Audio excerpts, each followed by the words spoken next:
옆 사람하고 인사합니다. 참 잘 오셨습니다. 은혜 충만받아 돌아가시기를 바랍니다.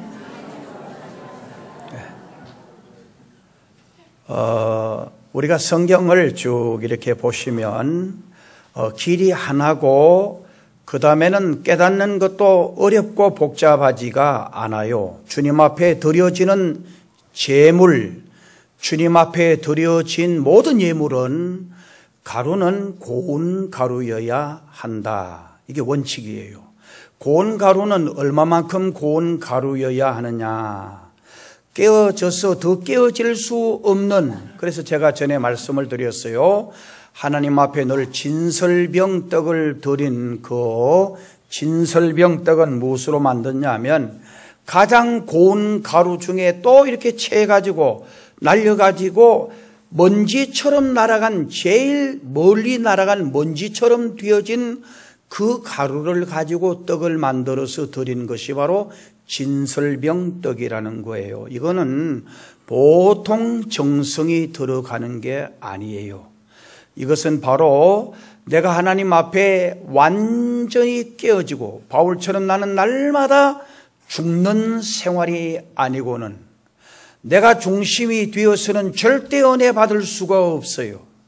내가 깨어지고 내가 부서지고 내가 가루가 될 때에 주의 은혜가 임하고 주의 축복이 임하고 주의 말씀이 임하게 되는 것입니다. 솔로몬이 하나님 앞에 간절히 기도해서 1천 번제물을 드릴 때 하나님이 감동을 하셨어요. 그래서 내가 너에게 무엇 해주기를 원하느냐? 그럴 때 솔로몬이 바로 지혜를 주십시오.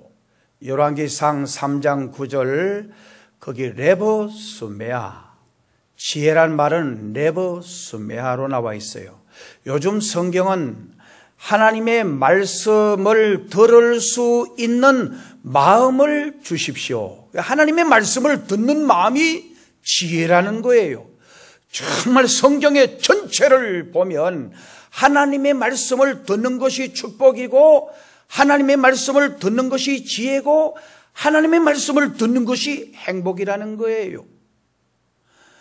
그 다음에 성경 보면 우리의 삶의 목적은 하나님을 영화롭게 하는 데 있는데 여기서 어긋난 모든 행위가 죄라고 그랬어요. 자, 오늘날 과연 행복하게 살아가는 사람이 우리 주변에 얼마나 많을까?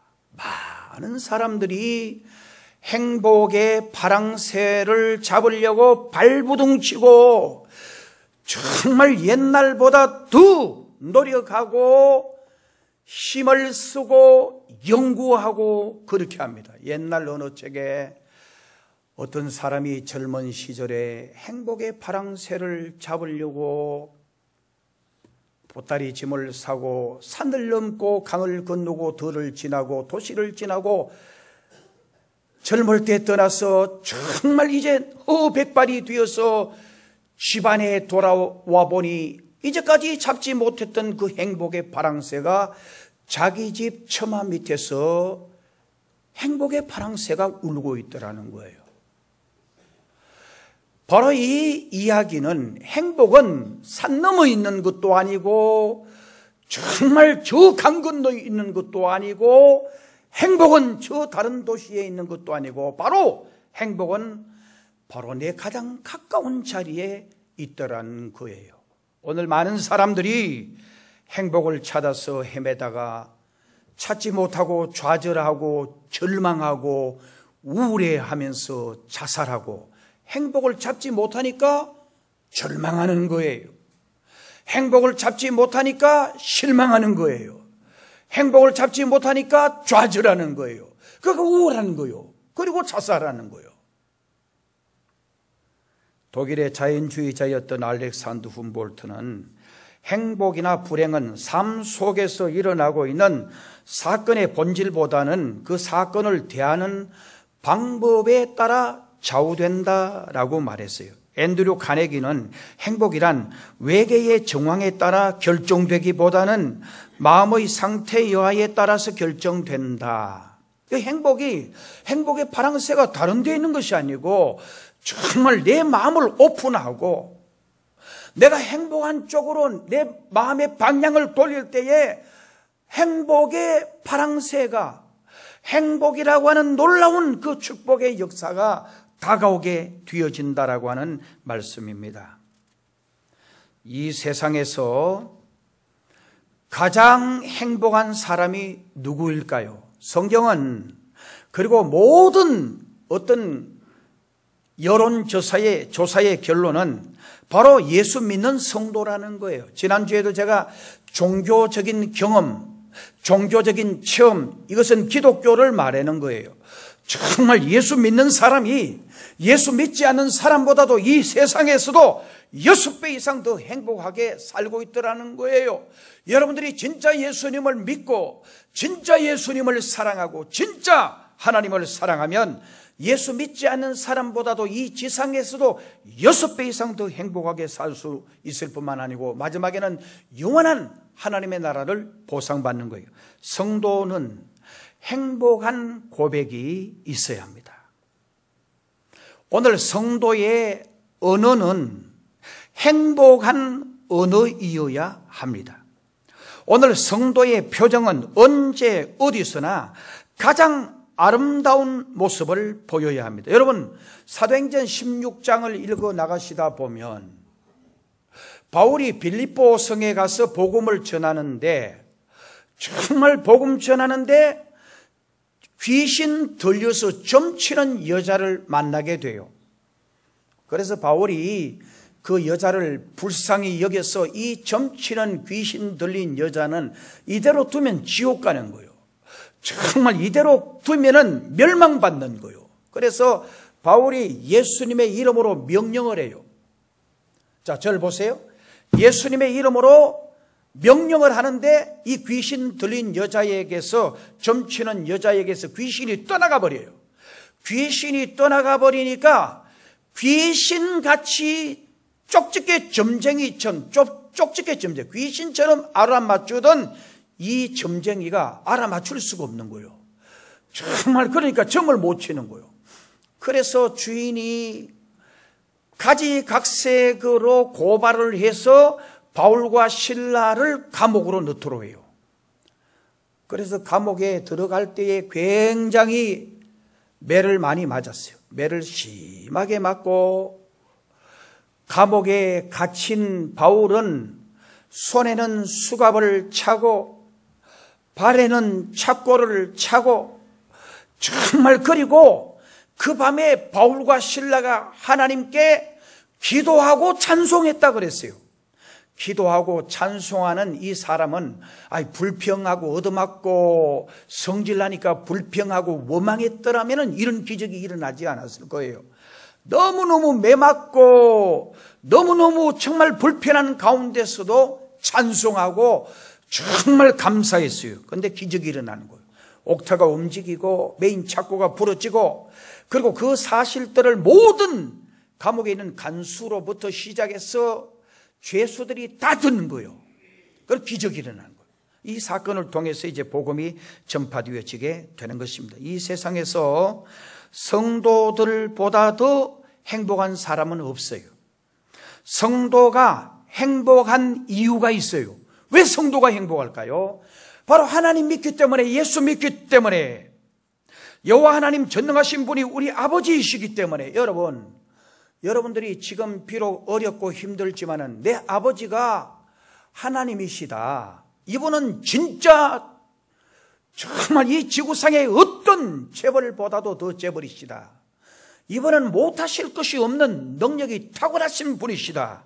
이렇게 믿으면 행복한 거예요. 오늘 현대인들은 행복을 찾지 못하고 행복의 파랑새를 잡지 못하고 허무한 곳에서 행복을 찾아 헤매고 있습니다. 그러므로 많은 고난이 있습니다. 그래서 많은 사람들이, 오늘 여러분요, 옛날 우리나라는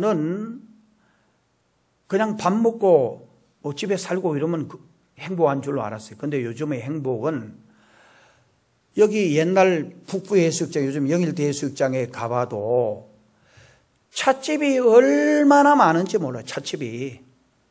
옛날 우리나라 사람들 언제 그렇게 차를 많이 먹었어요? 언제 그렇게 커피 많이 드셨어요? 정말 고속도로 가다 보면 휴게소에도, 칠곡 휴게소에도 커피 파는 집이 4집인가 있는가 내가 봤어요. 다 헤아리지는 않았지만은 얼마나 커피도 이름도 알지 못하는 커피집이 많고, 어느 날 금강휴게소로 해서 내려오는데 금강휴게소는 커피집이 5집도 더 되는 것 같아요.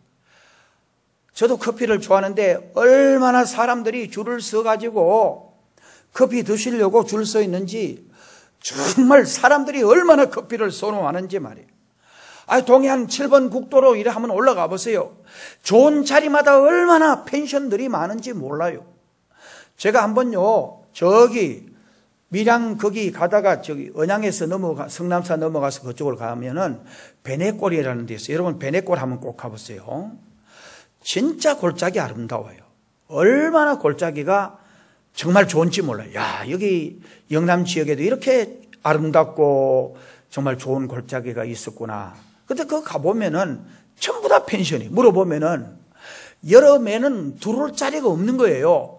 정말 그냥 휴일 때는 아예 들어올 자리가 없는 거예요. 펜션들이 얼마나 많은지 몰라요. 여러분, 그 펜션에 가서 가족들이 금요일 가서 하루 지나고 토요일 지나고 주일까지 거기 놀다가 주일 오후 되면 집에 올 거예요. 출근 때문에 말이에요. 그냥 행복이 거기 있을 줄 알고 내가 삶을 즐기고 내가 누리면 정말 거기 행복이 있을 줄 아는데 갔다 오면 더 피곤하고 마음은 더 어떻게 허전하고 그런 걸 막을 길이 없는 거예요. 허무함과 불안이 현대인들의 2가지 큰 질병이라고 누구가 이야기했어요. 현대인들은 갖가지 정신적, 심리적 고통을 부둥켜 안고 고민하고 있습니다. 권태감에 가득 차 있습니다. 그리고 거기서 벗어나고 싶어 합니다. 불안해하고 있습니다.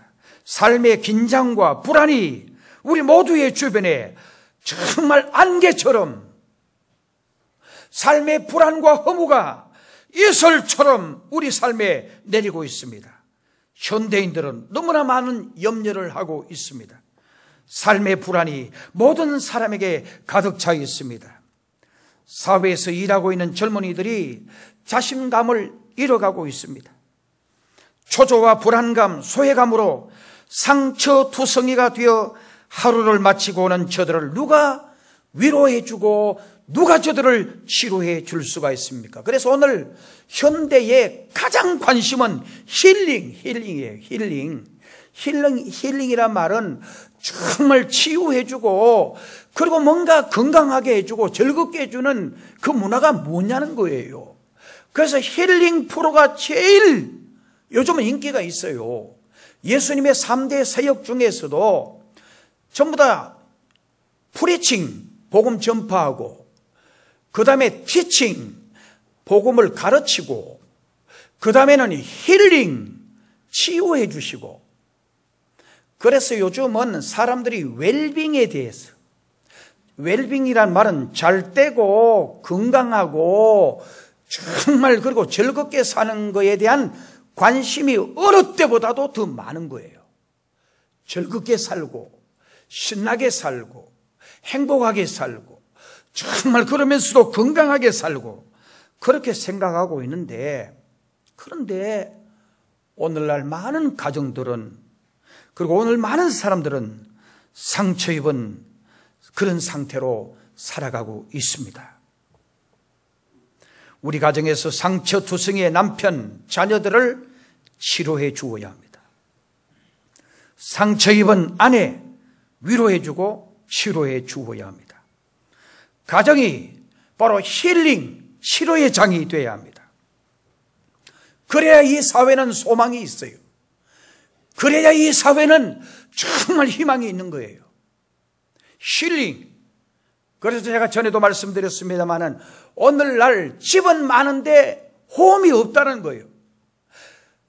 집은 많은데, 하우스는 많은데 홈이 없다는 거예요. 가정이 없다는 거예요.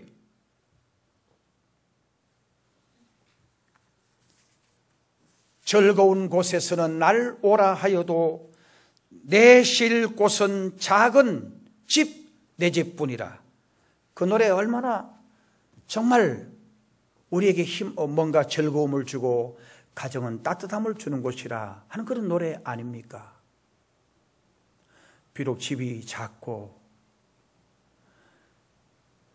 비록 집은 우리 집에 갖춘 것 없지만 아버지가 계시고 어머니 계시고 자녀들이 있고 할아버지 할머니 있는 그 가정 얼마나 행복하겠습니까? 거기에 위로가 있고 격려가 있고, 즐거운 곳에서는 날로 오라여도 내 집 쉴 곳 작은 내 집뿐이라는 그 노래말처럼 세상에 좋은 위락시설과 장소가 있다고 할지라도 참으로 쉴 곳은 내 집밖에 없다라는 이야기예요. 여러분, 우리나라는 진짜 잘 살아요. 그러나 아프리카 케냐에 가면은 그 마사이족들이 있어요. 거기 마사이족들이 사는 마을에 가보면 우리가 보면 정말 저기 어떻게 사람이 사느냐. 우리 대한민국의 개들도 요즘은 개집도 그거보다 훨씬 나아요. 정말 사리로 집을 그렇게 해가지고 흙을과 소똥과 집을 짓고 그 안에 뭐 갖춘 것도 없어요. 그런데 그 이야기, 선교사들 이야기 들어보면 거기 살면서도 너무 만족해 한다는 거예요. 거기 살면서도 너무너무 행복해 한다는 거예요. 이 지구상에서 가장 행복도가 높은 나라가 어딘지 아세요? 돈 많은 미국이나 일본이나 독일이나 이런 나라인지 아세요? 아닙니다. 소말리아나 방글라데시, 이 지구상에서 가장 가난하고 정말 가장 헐벗고 신발도 신고 다니지 않은데 그들은 행복해 한다는 거예요. 라오디아나 라오스나 미얀마 이런 나라도 가보면 신발 신고 전부 다 가난해 보이는데 그 얼굴들은 너무너무 천진난만해요. 그리고 행복하다는 거예요. 가져서 행복한 게 아니에요. 집이 커서 행복한 게 아니에요. 많이 배워서 행복한 게 아니에요. 사랑하는 성도 여러분, 가정은 상처를 삼해주고 서로 마음 놓고 대화하는 광장이 돼야 돼요. 서로 사랑하고 서로 이해하고 원망과 불평 대신에 서로 격려하고 용기 주는 가정이 되어야 돼요. 인류 문명이 시작된 이래 정치, 경제, 사회, 문화 각 방면에서 많은 변화가 있었지만은 변화되지 않는 사회 단위는 바로 가정입니다. 우리 인간은 가정을 떠나서 살 수 없는 가정 중심의 존재입니다. 우리 인간은 누구나가 행복을 추구할 권리가 있고 정말 행복해야 할 이유가 있는 것입니다. 그러나 가정을 떠나서는 참 행복을 누릴 수가 없는 것입니다. 저는 오늘 행복, 이것은 누구나 바라고, 이것은 누구나 소망하고, 정말 이것은 누구나 누려야 할 보편적인 가치예요. 그런데 이 행복, 이것은 하나님이 주셔야 한다 하는 이 말씀을 오늘 저는 여러분들에게 다시 시편 지난번 읽은 1편에서 6절 말씀을 통해서 더 말씀드리려고 합니다. 누구나 행복해야 할 권리가 있어요. 정말 누구나 행복해야 할 이유가 있어요. 그런데 여러분, 하나님이 행복 주시지 아니하면, 하나님이 내 삶을 지켜주지 아니하시면 절대 행복이라고 하는 이 파랑새는 잡을 수가 없는 것입니다. 행복을 이루는 가정, 행복을 이루는 세 가지 말이 있다고 그래요. 첫째로, 나를 도와주세요. 부부간에도 서로 이 약한 자의 입장이에요. 자신의 한계를 느끼고 도움을 청하는 거예요. 나를 도와주세요. 그 다음에 두 번째로, 감사합니다. 세 번째로, 용서해 주세요. 부부간에도 변명하고, 자꾸 그러면 그 가정은 행복해질 수 없어요. 잘못했을 때는 여보 잘못했어요. 아빠 잘못했어요. 참 내가 잘못했구나. 아버지 엄마도 자식에게 내가 참 잘못했구나.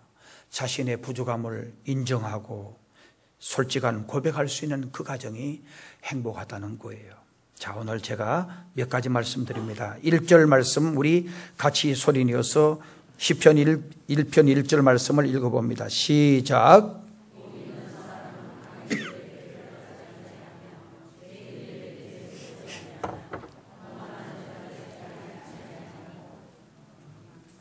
자, 여기 복 있는 사람은 악인들의 꾀를 따르지 아니하고 죄인들의 길에 서지 아니하고 오만한 자들의 자리에 앉지 아니하고. 자, 여기 복 있는 사람은 하나님을 선택한 사람이라는 거예요. 자, 지난 주일도 제가 이 복 있는, 이 복이라는 말에 대한 설명을 했어요. 아쉬레이. 정말 여기 나타난 이 복은 아쉬레이. 아쉬레이라는 말은 똑바른 길로 나아가다. 똑바른 길로 나아가는 것을 복이라고 그랬어요. 여러분, 성경 제가 쭉 말씀드렸습니다. 우리 삶의 목적이 하나님께 있는데 이게 아주 쉬워요. 하나님께로 어긋난, 하나님께로 가지 않는, 하나님께로 중심이 모아지지 않는 억길로 가는 모든 행위, 하말티어 죄라 그랬어요. 자, 여러분 보세요. 오늘 여기 복은 아시레이. 이 말은 하나님께로 우리의 시선이 고정되고 하나님께로 똑바로 하나님의 말씀을 붙잡고 똑바로 나가는 게 복이라는 거예요. 건강한 게 복이고 잘 사는 게 복이고 자식들 잘 되는 게 복이고 세속적인 복은 그런 복이에요. 그러나 성경이 우리에게 말하는 거는 하나님의 영광을 위하여 사는 것이 복이고 하나님의 말씀을 붙잡고 정말 하나님께로 똑바로 가는 것이 복이라는 거예요. 여기서 어긋난 행위는 이게 악이라는 거예요. 이게 죄라는 거예요. 하나님과의 모든 관점이 거기 모아져 있는 거예요. 자, 그러면은 오직 하나님만이 우리를 통해서 존귀 여김을 받아야 하는 것이에요. 이 인생을 나쁜 꾀로 사는 사람이 우리 주변에 얼마나 많은지 몰라요. 남을 속이고 어렵게 만드는 사람이 얼마나 많은지 몰라요. 꾀로 인생을 살고 세상을 살면서 결국 자기 꾀에 넘어지기 마련인 것입니다. 악한 꾀로 출세하고 악한 꾀로 돈 벌고 악한 꾀로 떵떵거리며 사는 사람들을 부러워하는 사람들이 있어서는 안 돼요. 이 세상을 우리는 광야와 같은 세상이다. 정말 그래서 우리 인생 한 세대를 40년으로 보는 거예요. 여러분, 성경에 보면 40이라는 숫자가 전부 다 고난과 연결되어 있어요. 한번 자세히 보세요. 예수님이 금식 기도를 40일 하셨어요. 35일 할 수도 있고 30일 할 수도 있고 50일 할 수 있는데 40일 하셨어요. 정말 여러분, 성경에 보면 말라기에서부터 세례 요한까지 400년 암흑기라 그래요. 그 다음에 이스라엘 백성들이 애굽에서 400년간 종살이 했어요. 정말 이 400년은 바로 고난과 암흑을 말해요. 여러분은 모세가 애굽 바로 왕궁에서 40년, 시나이 반도에서 40년, 이스라엘 백성을 이끌고 40년, 정말 이 40년은 한 세대를 말하고 고난의 의미를, 고난의 세대를 의미하는 거예요. 우리 인생은 이 광야와 같은 고난의 강을 건너가야 돼요. 이 고난의 바다를 헤쳐가야 돼요. 이 세상은 한마디로 생활하기가 불편하고 아주 어렵고 힘든 광야와 같은 세상이에요. 그런데 왜 하나님은 이스라엘 백성들에게 이 40년 광야를 지나가게 했을까? 주야로 일주일 열흘 만에 갈 수 있는 이 코스를 왜 40년 걸리게 했을까? 그 이유를 신명기 8장 1절에서 10절까지 말씀을 통해서 살펴보면, 첫째로 하나님만을 의지하게 하려고 이 광야의 길을 주셨다는 거예요. 정말 하나님만을 의지하게 하려고 우리에게 고난의 길을 주셨다는 거예요. 그 다음에 하나님의 능력을 체험하게 하려고 이 광야의 길을 주셨다는 거예요. 그리고 성도들을 훈련시키려고, 연단시키려고 하나님께서 우리에게 이 광야의 길을 주셨다는 거예요. 여러분, 인생이 너무 편안하고 인생이 너무 형통하면 예수 잘 믿느냐? 천만에요. 여러분, 참 신기하죠? 오늘같이 잘 먹고 잘 입고 잘 사는데 교회는 텅텅 비는 거예요. 사람들이 다 놀러 가는 거예요. 행복을 찾아서 행복의 바랑새를 잡으려고 놀러 가고 정말 펜션으로 가고 그리고 여행 가고 그러면서 거기서 행복을 찾아보려고 하는 거예요. 그런데 행복이 거기 있는 게 아니에요. 행복은 바로 우리 주님께 있어요. 하나님이 행복을 주셔야 행복한 거예요. 여러분, 갈릴리 호수에 정말 베드로가 밤새도록 금을 던져도 한 마리 잡지 못했어요. 이것은 하나님께서, 우리 주님께서 네가 밤새도록 수고해도 하나님께서, 주님께서 갈릴리 호수의 고기를 다 피하게 해버리시면 못 잡는 거예요. 주님의 말씀을 붙잡고 순종할 때에 우리 주님께서 그 갈릴리 호수의 고기를 다 모아서 잡히게 하시고 그 앞에서 베드로는 거꾸러지면서 주님, 나는 죄인입니다. 나를 떠나십시오. 거기서 주님을 고백하는 것입니다. 광야는 여러분, 뒤에는 홍해, 건너서는 홍해가 있고 앞에는 요단강으로 막아놓은 곳이지만 이 광야는 올바른 신앙인을 만드는 곳이고 하늘나라 소망을 가지게 하는 곳이에요. 그래서 여러분, 살다가 힘들고 살다가 어렵고 살다가 답답할 때에 다른 방법을 동원하려고 하지 마세요. 하나님의 제단에 와서 엎드려 기도하고 정말 하나님 도와주세요. 하나님이 안 도와주시면, 하나님이 저를 붙잡아 주지 아니하시면 난 아무것도 할 수 없어요. 행복할 수도 없고 정말 축복을 받을 수도 없고 내 삶이 복될 수도 없습니다. 철저하게 하나님의 말씀을 붙잡고 하나님께로 나아가는 것이 바로 행복해지는 첫째 비결이에요. 그 다음에 여기 보면 오만한 자의 자리에 앉지 아니하고 그랬어요. 겸손하게 살아야 돼요. 지난주도 제가 말씀드렸습니다마는 히브리어의 주드라는 단어와 헬라어의 티포라고 하는 단어, 이 말은 끌어오르다, 오만하다, 우쭐대다, 연막치다, 자기 기만으로 부풀어 오르다, 교만하다라는 뜻이에요. 이 두 단어가 바로 교만을 설명해 주는 거예요. 바로 오늘 시편 1편을 보면 복 있는 사람은 악인의 꾀를, 여기 보면 악인의 꾀를 따르지 아니하고, 여기 따른다는 말은 악인의 꾀를 향하여 막 뛰어가는 걸 말해요. 그 다음에 죄인들의 길에 서지 아니하며 죄인들의 길에 스탠드, 서는 거예요. 서는 것은 따라가다가 이제 정착하려고 딱 서가지고 내가 여기 살까 저기 살까. 여러분, 젊을 때는 이사 자주 옮기잖아요. 근데 한 50대 돼가지고 자꾸 이사 옮기는 거는 좋지 못해요. 50쯤 되면 아파트든지 단독주택이든지 좋은 집에 집을 짓고 거기서 이제는 정착하는 거예요. 정착하고 이제 한 60대쯤 되면 완전히 정착할 자리를 찾아야 돼요. 60대여 가지고도 집이 없어 가지고 계속 여기 옮기고 저기 옮기고 하는 거는 아직도 좀 그래요. 근데 여기 보면 따른다는 말은 꾀를 따르다가 막 뛰어가다가 죄인들의 길에 스탠드, 서다가 오만한 자들의 자리에 쉿다운, 앉는 거예요. 앉는다는 말은 완전히 퍽 주저앉아서 정말 거기 정착해 버리는 것을 의미하는 말이에요. 사랑하는 성도 여러분, 돈이 있다고 거들먹거리고 돈 자랑하는 사람은 되게 졸부들입니다. 행복한 사람들은 오만한 자의 자리에 앉지 않습니다.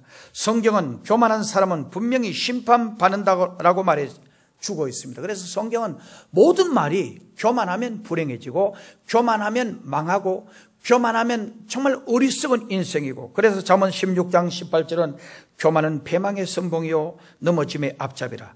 야고보 4장 6절에 교만한 자들을 하나님이 물리치시고 대적하신다 그랬어요. 겸손한 사람에게 하나님의 은혜가 임하고 겸손한 사람이 하나님의 나라에 들어간다라고 성경은 말하고 있습니다. 잘 사느냐 못 사느냐 이게 중요한 게 아니고 하나님 앞에 겸손하냐 이게 중요한 거예요. 예수 오래 믿었느냐 처음 믿었느냐 이게 중요한 게 아니에요. 중요한 것은 심령이 겸손해서 정말 하나님 앞에 겸손히 섬기는 사람이 복 있는 사람인 거예요. 그 다음에 여기 2절 말씀, 우리 2절을 같이 또 소리내어서 읽어봅니다. 2절 시작. 오직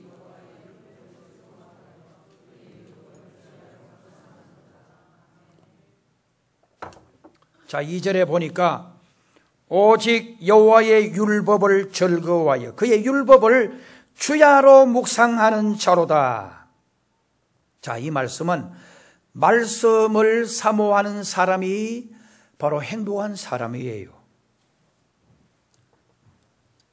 율법을 즐거워한다는 것은 하나님을 사랑하고 하나님을 즐거워한다는 거예요. 신명기 6장 4절에서 쭉 말씀이 쇠마라고 하는 말이에요. 쇠마라는 말은 바로 들으라는 말이에요. 아까 제가 이야기했죠. 레버슈메아, 하나님의 말씀을 들을 수 있는 마음이 지혜라고 그랬어요. 바로 가장 큰 지혜, 가장 큰 복이 쇠마, 들으라는 말이에요. 이 쇠마라는 말은 이스라엘 민족이 어릴 때부터 철저하게 정말 만판에 새기고, 그리고 귀에 들려주고, 그리고 철저하게 이 말씀 속에 거하는 거요. 하나님을 사랑하는, 거기 보면 마음을 다하고 힘을 다하고 정성을 다하고 뜻을 다하여 주 너의 하나님을 사랑하고, 바로 쇠마란 말은 하나님의 말씀을 들으라는 거예요. 이 세상에서 가장 지혜로운 사람이 하나님의 말씀을 듣는 거예요. 이 세상에서 가장 복된 사람이 하나님의 말씀을 청종하는 거예요. 그래서 여러분, 설교 시간에 참 신기한 것은 대한민국 사람하고 이스라엘 사람하고 똑같이 사람이에요. 그런데 이스라엘 사람들은 설교 시간에 안 졸아요. 신기하죠? 여러분, 미국 쪽에 가서 한번 예배 드리는데 한번 주일 낮 예배 시간에 가보시면 저는 정말 공통점을 봐요. 안 졸아요. 안 졸아요. 설교 시간에 전부 다 경청하려고 그래요. 그리고 막 사모하려고 그래요. 그런데 미국에서도 그렇고 우리 한국에서도 집회 다녀보면 우리나라 사람들은 잘 졸아요. 왜 그럴까요? 하나님을 향한 뜨거운 열망이 없어서 그래요. 하나님을 진짜 사랑하고 하나님을 진짜 좋아하면 하나님을 향한, 하나님 말만 해도 눈이 번쩍이고, 정말 하나님 말씀만 해도, 천국에 대한 이야기만 해도 너무너무 듣고 싶어서 정말 눈이 번쩍이고 귀가 쫑긋하게, 그리고 뭔가 삶에 뭔가 이렇게 들어도 그만, 안 들어도 그만, 성경 읽어도 그냥 그러니까 마음에 어떤 변화가 일어나지 않는 거예요. 오늘 본문 3절 말씀, 우리 3절 말씀을 또 읽어봅니다. 시작.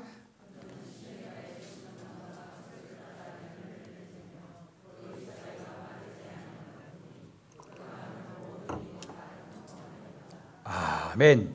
자, 여기 보면 시냇가에 심은 나무.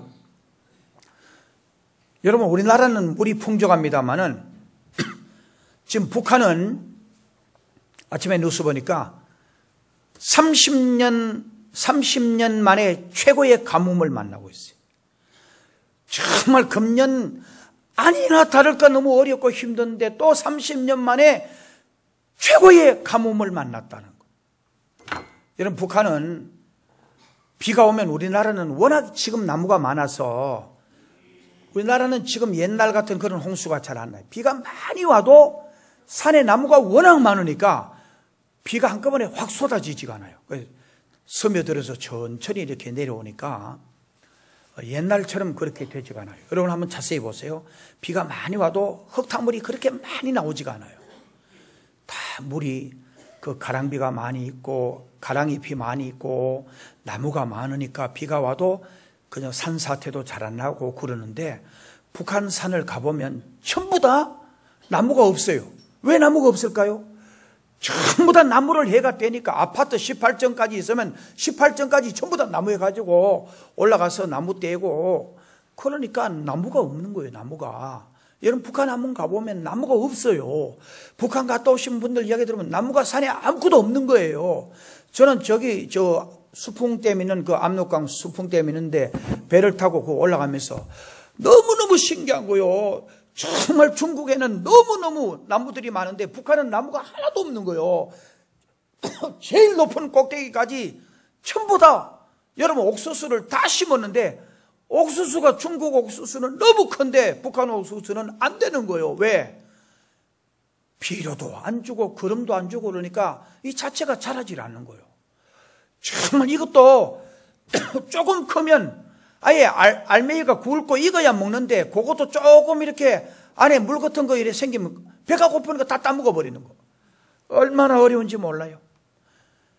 비가 많이 오면 홍수가 나서 못 살고, 정말 너무 가물면 가물어서 또 이렇게 원래 30년 만에 최고 가뭄이 와서 북한이 너무 어렵대요.